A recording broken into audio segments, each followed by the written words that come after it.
Hi, it's Dale. Just here to talk to you a little bit about Gideon this week. So here we are at Gideon Week. Um, I know many of you have mentioned in your postings that this is among your favorite stories in the Bible. So I'm glad that we've had this chance to come together and discuss it a little bit more. It is indeed a memorable story, and I think what is probably most interesting in it is the call story. So we mentioned how Deborah doesn't really have a call story, or we don't really know the details at all behind her call. But we get a lot of details behind Gideon's call.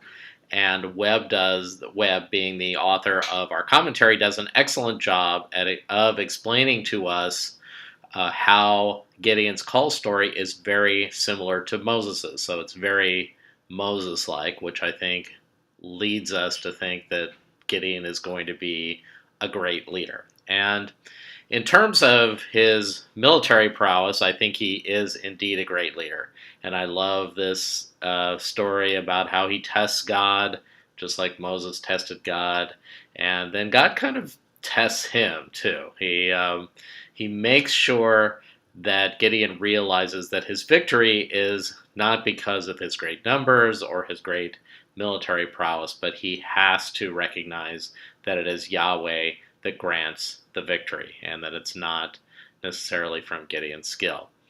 Another thing that was interesting to me is this idea of the Israelites living under Midianite oppression and how they had to live in caves and they had to do their farming sort of secretly almost.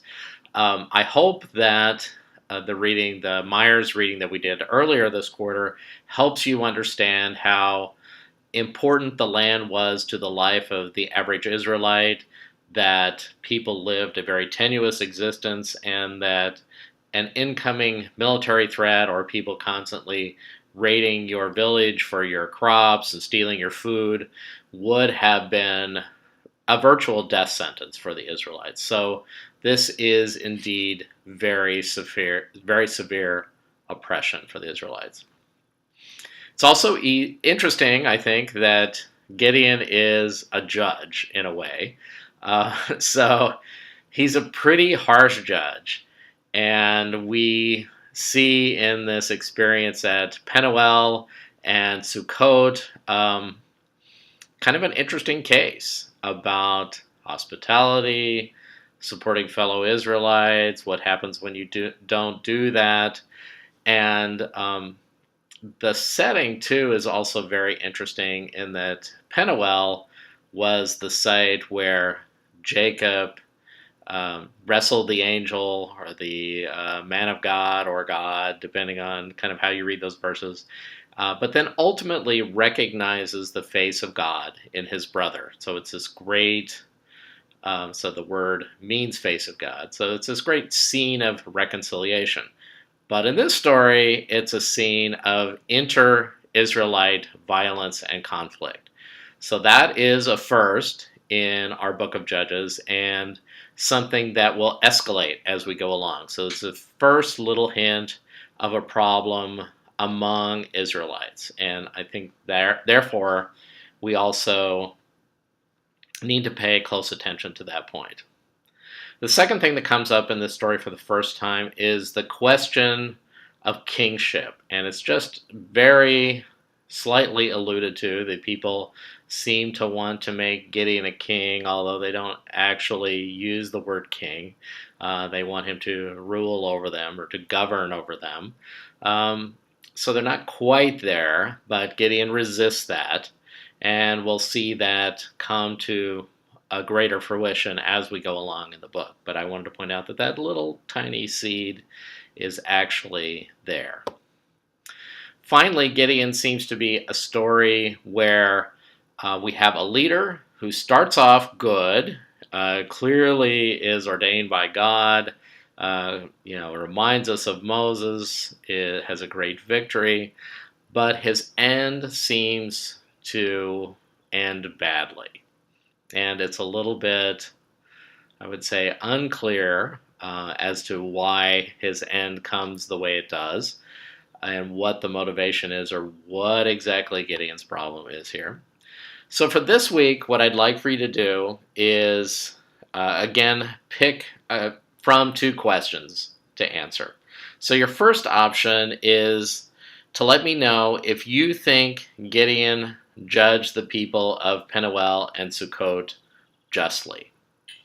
So you'll have to read the story. This is in Judges 8. You'll have to read it carefully because it's not something that, in my opinion, reads very easily. So you may have to read through this part of the story a couple times. But I think it's important because for those of you that were brought up at all in the Sunday school system, we often read about the great victory of Gideon, but we never got to this part of kind of troublesome weirdness at the end of the story. So that part of the story may be completely new to you. I don't know.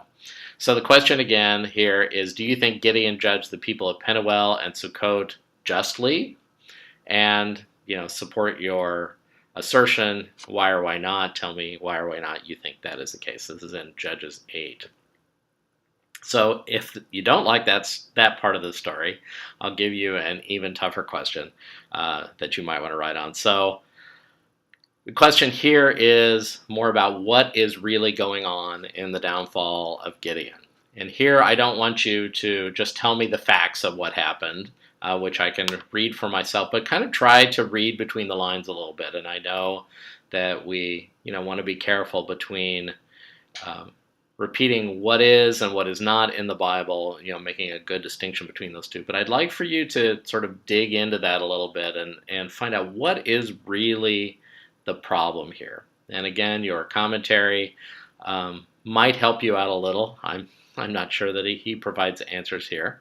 So what do you think is really going on in the downfall of Gideon?